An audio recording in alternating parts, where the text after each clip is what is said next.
네, 안녕하세요. 상생방송 전산팀 고대건입니다. 오늘 제가 발표할 주제는 행사 관리 시스템입니다. 발표는 다음과 같은 순서로 진행됩니다. 프로젝트 개요에서는 제가 왜 행사관리 시스템을 주제로 선정했는지 동기에 대해 말씀드릴 거고요.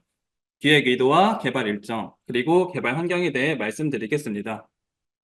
그리고 프로젝트 상세에서는 프로젝트의 구조도와 테이블의 구조, 그리고 주요 기능에 대해 소개해 드리겠습니다. 그 다음 프로젝트 시연이 있고 진행 소감과 Q&A를 마지막으로 마무리를 하겠습니다. 제가 행사관리 시스템을 주제로 선정한 이유는 저희 회사에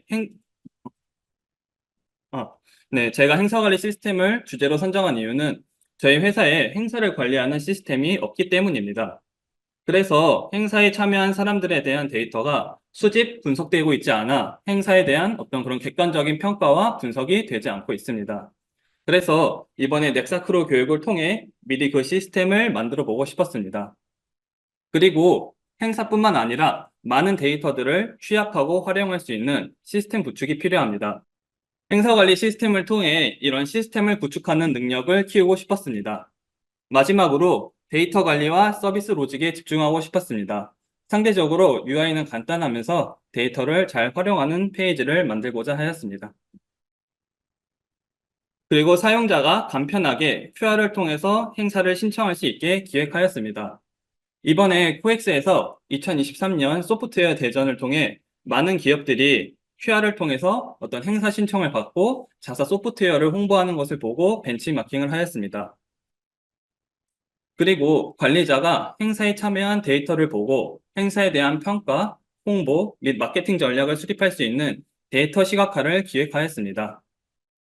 그리고 넥사크루의 장점인 데이터셋과 그리드를 이용하여 데이터를 쉽고 직관적으로 관리할 수 있는 시스템을 기획하고자 했습니다. 방금 전에 말씀드렸던 2023년 소프트웨어 대전의 신청 페이지입니다. 보시면 이제 코엑스 행사장에 큰 세로 배너가 있었고 거기 이제 QR이 있는데요. 그 QR을 핸드폰으로 이제 촬영을 하면 이런 행사 신청 페이지가 나타납니다. 자, 여기 있는 항목들을 이제 차례대로 이제 기입을 하고 입력을 하고 밑에 있는 이제 등록 신청 버튼을 누르게 되면은 마지막에 이제 이런 QR을 반환을 해주는데요. 이 QR을 통해서 명찰을 받고 행사장에 입장할 수 있습니다. 그래서 저도 이와 비슷한 그 프로세스를 만들고자 기획하였습니다. 개발 일정입니다. 10월 25일부터 11월 6일까지는 주제 선정과 이제 요구사항 정의를 하였고, 7일부터 16일까지는 화면 설계와 DB 테이블 설계 및 테이블 구축을 하였습니다. 그리고 한 달 동안 이제 프로젝트를 구현을 하였고, 기능 테스트와 발표 PPT를 준비하였습니다. 개발 환경은 윈도우 운영 체제를 사용하였고, 아파치 톰캡 서버를 이용하였습니다. 그리고 데이터베이스는 마리아DB를 사용하였고, DB2는 이제 DB버를 사용했습니다. 그리고 JSQL과 알메이트 차트라는 라이브러리를 사용하였습니다. 다음은 프로젝트 구조도입니다. 프로젝트 구조는 시스템을 바탕으로 업무를 진행할 유저가 있고, 행사 신청을 할 외부의 신청자가 있습니다. 네, 신청자 같은 경우에는 QR을 촬영하여 신청 폼을 작성할 수 있고, 다시 QR을 받아 행사 입장 시 사용할 수가 있습니다. 유저는 크게 관리자, 책임자, 팀장, 그리고 팀장 담당자가 있습니다. 관리자는 시스템 전반의 그런 관리와 신청자들의 데이터 관리, 그리고 이 시스템을 사용할 유저들에 대한 관리를 합니다. 그리고 책임자는 행사와 관련된 정보들을 관리하고 수정합니다. 그리고 팀장과 담당자들은 이런 행사 관련된 정보를 확인하고 업무에 활용할 수가 있습니다. 다음이 ERD입니다. 보시면은 이제 왼쪽 위에 신청자와 관련된 테이블이 있고, 그 다음에 그 오른쪽 아래에 행사와 관련된 테이블이 있습니다. 그리고 신청자가 어떤 행사에 이제 신청을 했는지 매핑하는 신청자와 이제 행사 테이블이 있습니다. 그리고 이제 이 행사가 여러 가지가 많은데, 이 행사들을 그룹별로 관리할 수 있는 이제 행사 그룹 테이블이 있고, 이 시스템을 사용할 담당자 테이블, 그리고 메인 화면에 사용할 달력 테이블과 관리자가 쓸 공통과 로고 테이블이 있습니다. 시스템의 주요 기능으로는 첫 번째로 페이징 처리입니다. 많은 양의 데이터를 조회 시 페이징 처리를 통하여 분할 조회하게 하였습니다. 두 번째로 QR 전송 및 수신 기능입니다. 행사 신청 시 QR을 전송하여 신청자가 행사에 참여할 때 확인할 수 있는 기능입니다. 세 번째로 차트가 있습니다. 많은 신청자를 기준에 따라 한눈에 볼 수 있게 시각화하였습니다. 마지막으로 DB 로그입니다. 시스템에서 어떤 이벤트가 발생 시 해당 이벤트를 해당 이벤트의 기록을 확인할 수 있는 기능입니다. 먼저 간략 시나리오입니다. 제가 관리자 계정으로 로그인을 한 뒤 담당자의 내 정보 메뉴로 가서 개인정보 항목들을 확인하고 몇 가지를 수정해 보겠습니다. 그리고 담당자 관리 메뉴로 가서 시스템을 사용할 유저들을 수정, 조회, 삭제, 삽입 등의 통신을 하겠습니다. 그리고 행사 메뉴로 가서 행사 목록을 확인하고 그룹별로 관리하는 것을 해보겠습니다. 그리고 신청자 메뉴에서는 행사에 신청할 신청자들의 데이터를 확인하고 이제 신청자 시나리오를 여기서 바로 시작을 할 예정입니다. 그리고 신청자 데이터를 시각화한 이제 통계 페이지를 확인해 보도록 하겠습니다. 그 다음에 이제 관리자 메뉴로 가서 공통 코드와 DB 로그를 확인하겠습니다. 그리고 마지막으로 권한에 따른 화면 변화를 확인하고 마무리하겠습니다. 그 다음에 이제 신청자 시나리오입니다. 신청자는 지금 보시면 제가 여기에 지금 QR을 준비해 뒀는데요. 여기에 준비된 이제 QR을 찍으면 신청 페이지가 나타나게 됩니다. 그래서 그 신청 페이지에 기입된 항목들을 신청 페이지에 있는 항목들을 기입을 하고 제출을 하게 되면은 QR을 수신할 수 있는데요. 이 수신한 QR을 이제 리더기 읽어서 해당 이제 신청자가 행사에 참여했다는 것을 알고 또 그 DB에 행사 신청자의 정보가 기록되는 것을 보여드릴 것입니다. 네, 그러면은 시연을 시작하도록 하겠습니다. 네, 보시면은 이 페이지는 로그인 페이지입니다. 가운데에 아이디와 비밀번호를 입력할 수 있는 칸이 있습니다. 만약에 이 항목을 기입하지 않고 바로 이렇게 로그인 버튼을 누르게 되면은 이제 아이디와 비밀번호를 입력해 달라는 문구가 뜨게 됩니다. 그러니까 제가 먼저 여기서 관리자로 한번 로그인을 해보도록 하겠습니다.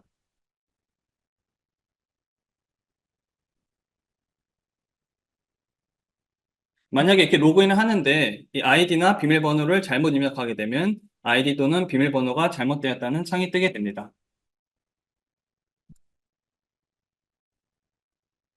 그리고 로그인 시에 이 밑에 보시면 아이디 저장이 있는데요. 이 아이디 저장을 클릭을 하고 로그인을 하게 되면은 나중에 이제 로그아웃하고 다시 이 창을 열게 되었을 때 내가 로그인에 썼던 아이디가 이 아이디 창에 저장이 된 것을 확인할 수 있습니다.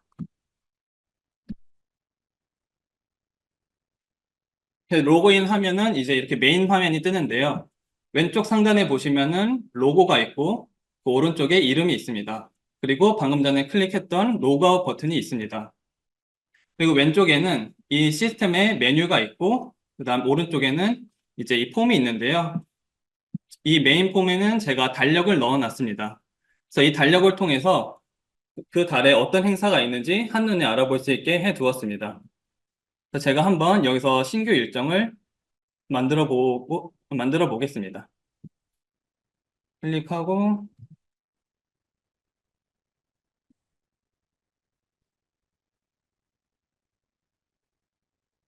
한번 제 26일부터 29일까지 설정을 해놓고 저장을 클릭하면 이렇게 저장되었습니다라고 뜨고 보시면 26일부터 29일까지 이렇게 새로운 행사가 생긴 것을 알 수 있습니다. 그리고 이 세부 목록을 확인하려면 더블 클릭을 하면은 이 안에 있는 세부 목록을 볼 수가 있습니다. 그리고 이제 오른쪽 아래 보면 이 삭제 버튼이 있는데요. 이 삭제 버튼을 클릭하고 확인 누르면 해당 일정이 삭제가 되게 됩니다. 다음은 내 정보 페이지입니다. 내 정보 페이지 같은 경우에는 이제 해당 유저의 개인정보 항목이 있는 곳입니다. 그래서 여기서 이제 여러 가지 항목들이 있는데 제가 한번 사진을 변경해 보도록 하겠습니다.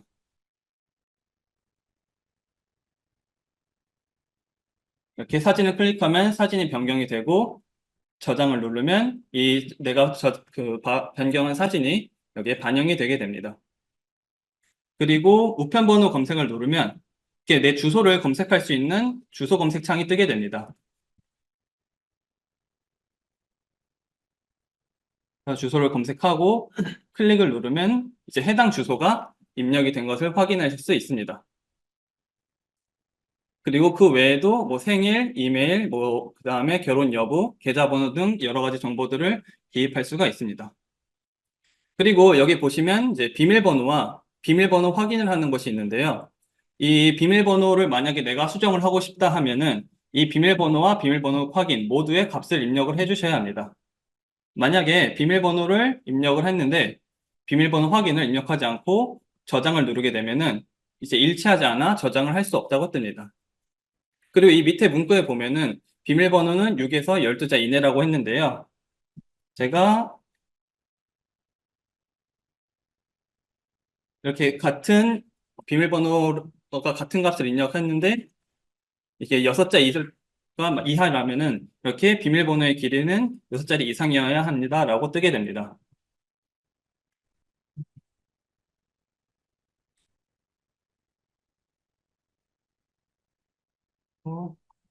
이렇게 정상적으로 모든 조건을 만족시키면 이렇게 비밀번호가 저장이 되게 됩니다.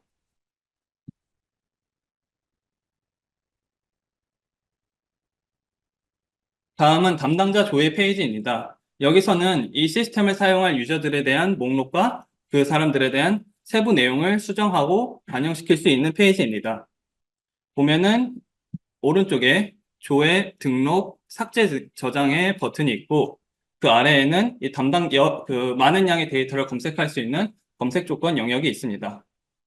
그 밑에는 담당자 목록을 볼 수 있는 곳이 있고 이 담당자 목록은 페이징 처리가 되어 있어서 한 번에 이제 10건씩 데이터를 가져올 수 있게끔 처리를 해 두었습니다. 그럼 제가 여기서 한번 먼저 제 이름을 검색을 해 보도록 하겠습니다. 제 이름을 검색을 해보면 계정과 이름이 나오고 부서와 핸드폰 번호 그리고 권한이 나오고 오른쪽 상세 정보에 좀 더 이 상세한 정보들이 나오게 됩니다. 그리고 계정으로 만약에 검색을 하게 되면은 마찬가지로 이 해당 계정의 값을 찾아서 검색을 해서 찾아오게 됩니다.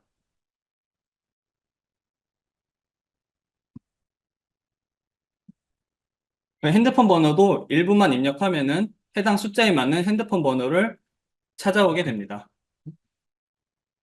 그리고 보시면은 제가 지금 이제 검색을 할 때 조회 버튼을 안 눌렀는데요. 제가 이 검색을 할 때는 이 화면에 엔터 키에 이벤트를 줘서 이 엔터 키가 눌리는 순간에 조회 버튼이 눌리게끔 개발을 하였습니다.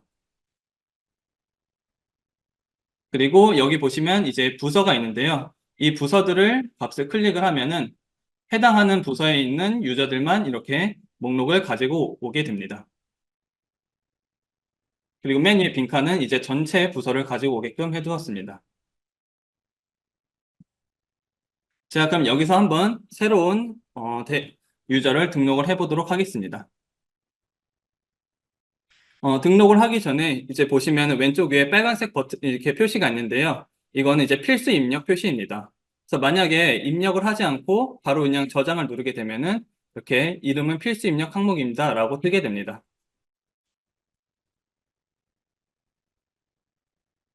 그리고 이름 입력하고 만약에 저장을 누르면 마찬가지로 계정을 입력하지 않았으므로 이런 창이 뜨게 됩니다.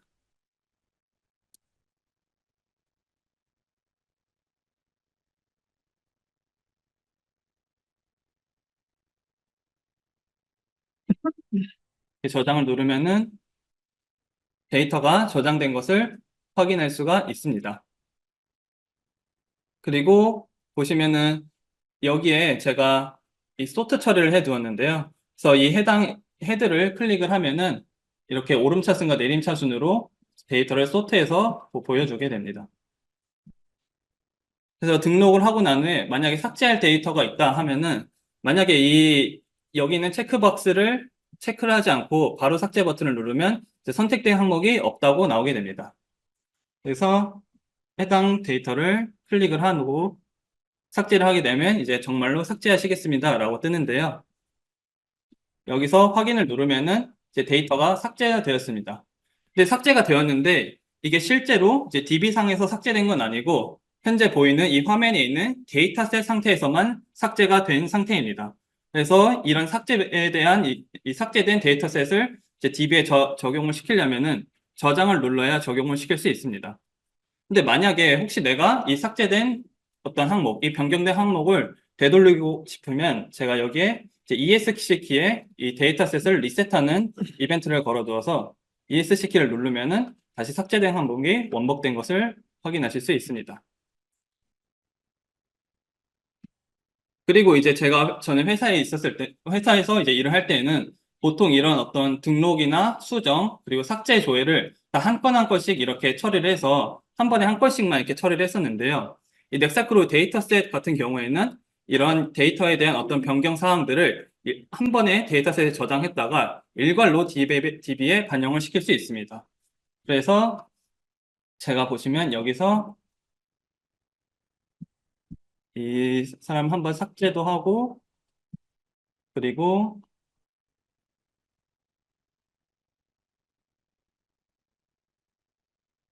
수정도 하고요. 그리고 등록을 눌러서 또 한 번 새로운 사람을 등록도 해보겠습니다.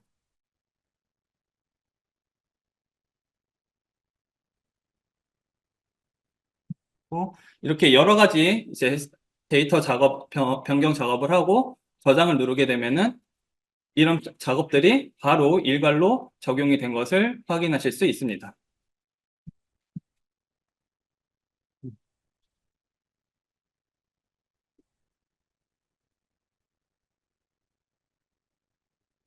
네, 다음에는 이제 행사 그룹 페이지입니다. 행사 그룹 페이지는 저희가 이제 있는 여러 가지 행사들을 분류 기준에 따라 관리할 수 있는 페이지입니다. 그래서 오른쪽에 똑같이 조회 등록, 삭제 저장에 이제 버튼이 있고, 그다음에 검색할 수 있는 검색란이 있고요. 이제 밑에는 그룹 목록이 있습니다. 그리고 오른쪽에는 이제 그룹에 대한 상세 정보가 있고, 밑에는 이 그룹을 클릭하면은 해당 그룹에 맞는 행사 목록들을 여기에 가져오게끔 해 두었습니다. 그래서 제가 행사 목록에 가서 한번 이 그룹을 직접 추가시켜 보겠습니다. 행사 목록 같은 경우에는 이제 여기 보시면 오른쪽에 여기는 조회와 삭제 버튼만 있고 밑에는 이제 행사와 관련된 리스트들을 보여주게 됩니다. 그리고 행사에 관련한 세부 항목은 제가 스택 카운트를 줘서 이렇게 오른쪽에서 행사와 관련된 여러 가지 항목들을 볼 수 있게끔 해두었습니다. 그리고 이제 여기도 이제 스택 카운트에 제가 컨트롤과 이제 방향키를 넣어서 이렇게 스택 카운트를 누르지 않고도 양옆으로 왔다 갔다 할 수 있게끔 해두었습니다. 여기서 한번 새로운 행사를 등록해 보도록 하겠습니다.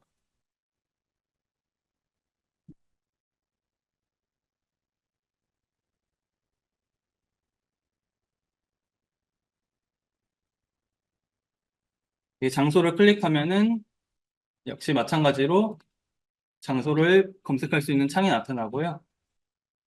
입력을 하고 여기서 아까 보았던 행사 그룹을 선택을 할 수가 있습니다. 그리고 일단 여기까지만 하고 저장을 해보도록 하겠습니다. 그래서 제가 한류 문화 행사라는 그룹에 저장을 할 건데요.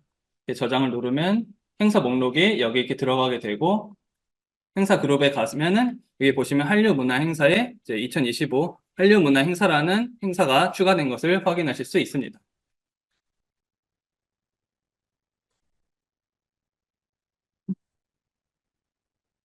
다음에는 이제 신청자와 관련된 데이터를 볼 수 있는 신청자 조회 화면입니다. 여기도 오른쪽 위에 조회와 삭제, 저장의 버튼이 있고 그 밑에 검색할 수 있는 이제 검색란이 있습니다. 그리고 그 밑에는 이제 행사에 실제로 신청을 했던 제 행사 신청자들의 데이터가 있고 그 오른쪽에는 행사 신청자들의 상세 정보를 볼 수가 있습니다. 근데 보시다시피 이 행사 신청 데이터에는 입력하는 그 버튼이 없습니다. 그래서 그 이유는 이 행사 데이터는 오로지 행사 폼을 통해서만 데이터가 입력되게끔 했기 때문입니다. 그래서 아까 말씀드렸던 신청자 시나리오를 지금부터 시작하도록 하겠습니다. 네, 보시면 이게 지금 제 핸드폰을 이 화면에 미러링을 해 두었습니다. 네, 제 카메라를 통해 이 QR을 한번 찍어 보도록 하겠습니다.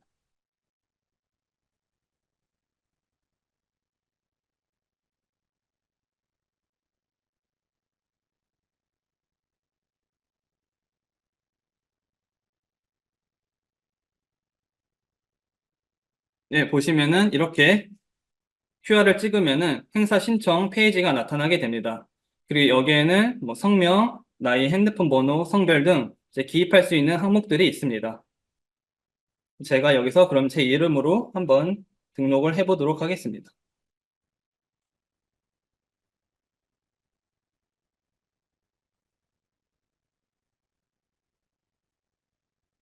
참여 경로는 지금 현재 이렇게 유튜브 지인 포스터 이렇게 되는데요. 만약에 여기서 이렇게 지인을 누르게 되면은 이 해당되는 지인의 추천인과 그 다음에 핸드폰 번호를 입력할 수 있게끔 이렇게 나오게끔 개발을 했습니다. 저는 뭐 일단 포스터로 한번 등록을 해보겠습니다.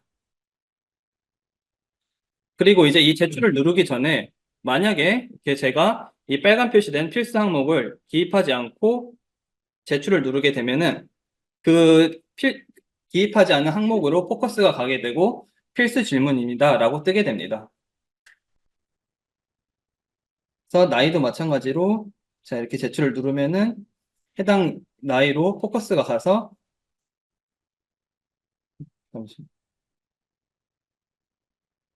네, 필수 질문입니다 라고 이렇게 뜨게 됩니다.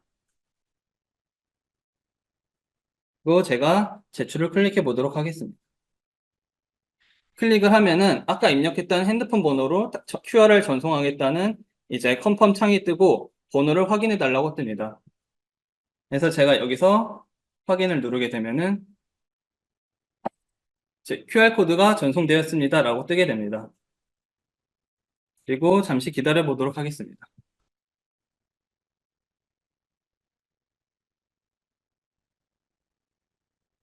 네, 그러면은 이렇게 문자 메시지에 방금 이제 해당 행사에 대한 이제 안내가 나오게 되는데요. 그래서 해당 행사의 일시와 장소, 그리고 문의할 곳, 그리고 마지막으로 이 밑에 보시면은 이런 QR코드를 전송을 하게 됩니다.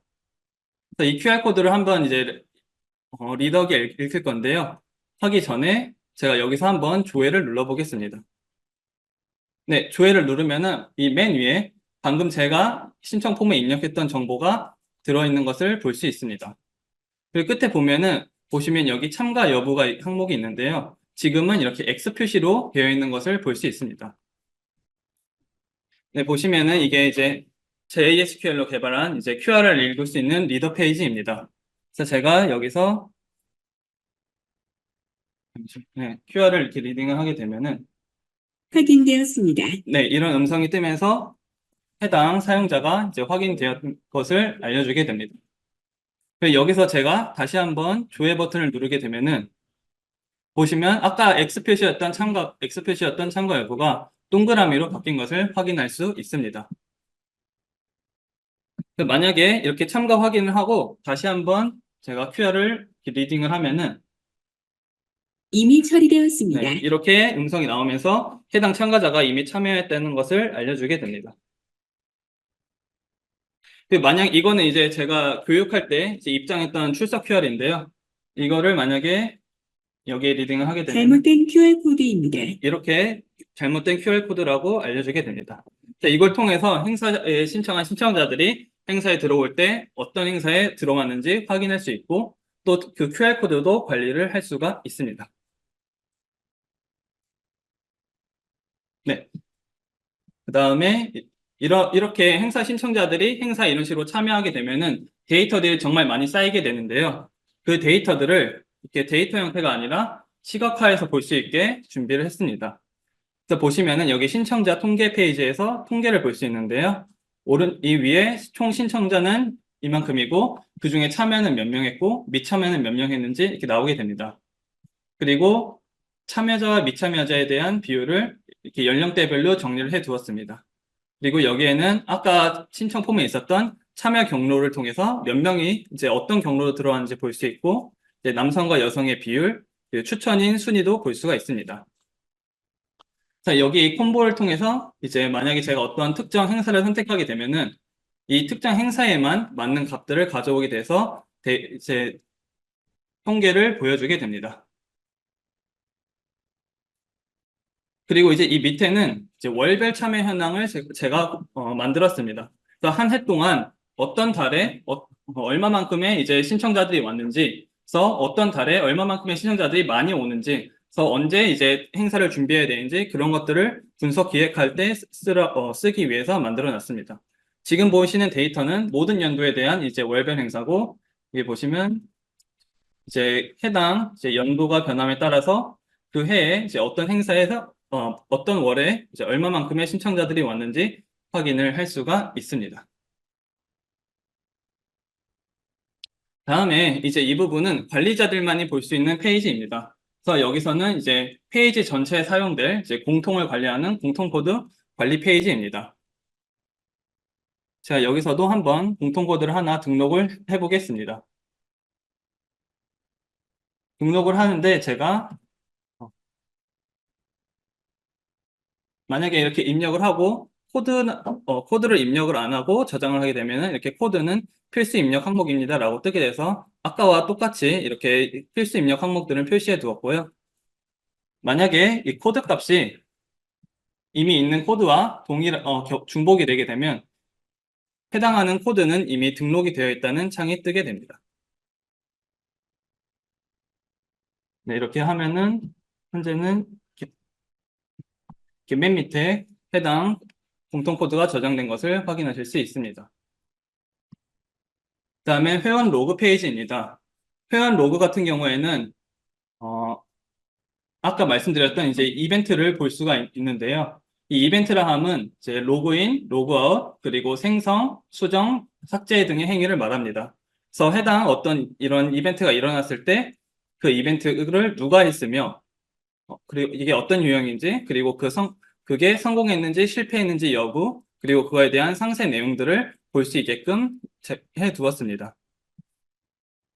그래서 여기는 보시면 이제 로고를 한 번에 여러 개 볼 때가 저희는 이제 그럴 때가 있어가지고 숫자에 맞춰서 로고 값이 생기고 스크롤도 리사이징 되게끔 해 두었습니다. 그리고 로그인을 하면은 이제 로그인과 관련된 내용들이 나오고 로그아웃을 하면은 로그아웃과 관련된 내용이 나오게 됩니다. 네, 이상으로 관리자에 대한 시나리오를 마치겠습니다. 그리고 이제 이 넥사크로 같은 경우는 이제 싱글 페이지 어플리케이션으로 이제 브라우저가 하나가 있고 거기에 이제 화면만 바뀌는 이제 그런 형식인데요. 그래서 기본적으로는 이런 이제 뒤로 가기나 이제 앞으로 가기 기능은 원래는 없는데 여기에 이제 브라우저 캐시에다가 메뉴 아이디를 저장하는 기능을 추가를 해서 이렇게 뒤로 가기와 앞으로 가기도 되게끔 개발을 하였습니다. 그러면 이제 마지막으로 권한에 따른 화면 변화를 보도록 하겠습니다.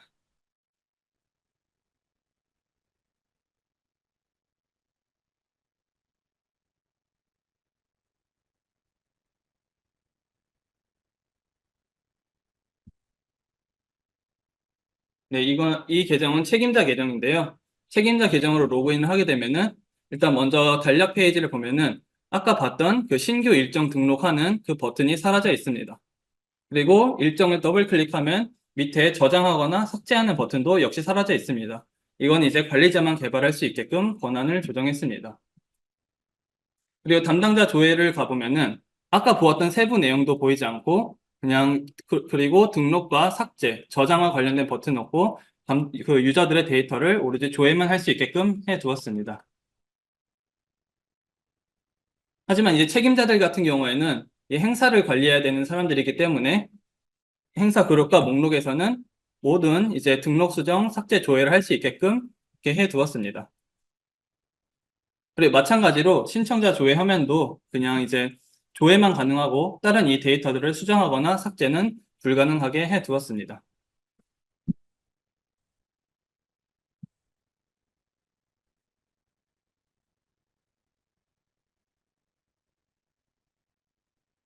그리고 이거는 이제 일반 팀장 내지는 담당자 권한인데요. 다른 부분은 다 동일하고, 이제 행사 그룹 같은 경우에도 이 권한은 그냥 조회만 가능하고, 행사 목록도 마찬가지로 조회만 가능하게끔 되어 있습니다. 그래서 행사 목록으로 넘길 수도 없고, 스택 카운트도 오직 목록과 관련된 화면만 보이게 됩니다. 네, 이상으로 시연은 마치도록 하겠습니다. 누구신가? 네, 이거 하나만 다 하신 거예요, 바닥부터? 어, 아니, 뭐 이미 있는 거 가지고 하신 건 아니지? 네, 디자인은 이미 있는 걸 활용했고요. 아, 네. 네, 그 외 기능들은 배운 거랑 또 뭐 이것저것 찾아가면서, 그리고 또 여기 계시는 수성님들의 아주 크나큰 서포트 아래 완성하게 되었습니다. 저 혼자 힘으로는 못했고요. 데이터 테이블 같은 거는 어떻게 배워가신 거예요? 데이터 테이블은 전에 이제 회사에 있을 때 그 유튜브 관련된 데이터들 해보면서 한번 설계해봤었는데, 지금 이거 한 것도 솔직히 제가 완벽하게 했다고 생각하진 않고요. 그냥 찾아가면서 그냥 이렇게 하면 되지 않을까 싶어서 그냥 이렇게 설계를 하게 되었습니다. 네, 진행 소감입니다. 제가 이 프로젝트를 통해서 잘했다고 생각한 점은 이제 QR을 통해서 행사를 신청하고 신청자를 확인하는 이제 일련의 프로세스를 구축하였다는 점입니다. 그리고 차트를 통해 데이터를 시각화하여 분석할 수 있게 한 점, 그리고 공통 코드를 잘 활용하고 주석 처리를 이게 열심히 했다는 점입니다. 그리고 좀 아쉬운 점은 이제 개발 표준을 완벽하게 지키지 못했고, 아까 말씀드렸던 것처럼 이제 좀 디자인이 어려워서 기본으로 제공된 그런 디자인 템플릿을 썼던 점, 그리고 이제 원래 기획했었던 카카오톡 알림톡을 쓰지 못했던 점이 좀 아쉬운 점으로 남아 있습니다. 그래서 앞으로의 과제는 이제 카카오톡 알림톡을 활용하여 이제 QR을 전송할 수 있게끔 하고 싶고요. 그리고 QR에 대한 암호화에 대한 학습도 필요하고, 이 예외 처리와 이제 비즈니스 로직을 더 치밀하게 구성해야 된다는 그런 생각도 많이 들었습니다. 그래서 총평을 내리자면은, 제가 이제 개발자로서 참 이제 시스템이라고 할 수 있는 것을, 서비스를 처음으로 개발했던 시간이 아니었나, 좀 그런 생각이 정말 많이 들었고요. 그리고 서비스를 만들면서 성장하는 것도 많이 느꼈는데, 정말 많이 부족한 것을 느껴가지고 앞으로 열심히 공부해야겠다는 것을 다시 한번 뼈저리게 느끼게 되었습니다. 네, 혹시 질문 있으실까요?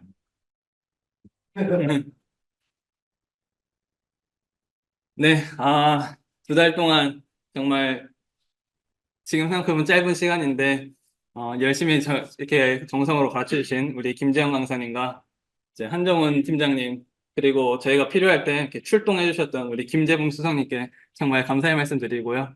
여기 안 계시지만 그 위에 계셔서 지금 교육하고 계신 전지현 강사님께도 감사의 말씀 드립니다. 네, 그리고 지금 여기 앉아 계신 우리 두 분, 그리고 여기 원장님까지 같이 4명이서 정말 이렇게 점심 먹고 뭐 서로 고민도 나누고 도와도 주고 하면서 이렇게 동고동락 했었는데요. 2달 동안 했었던 뜻깊은 시간 잊지 못할 겁니다. 네, 이상으로 발표를 마치겠습니다. 감사합니다.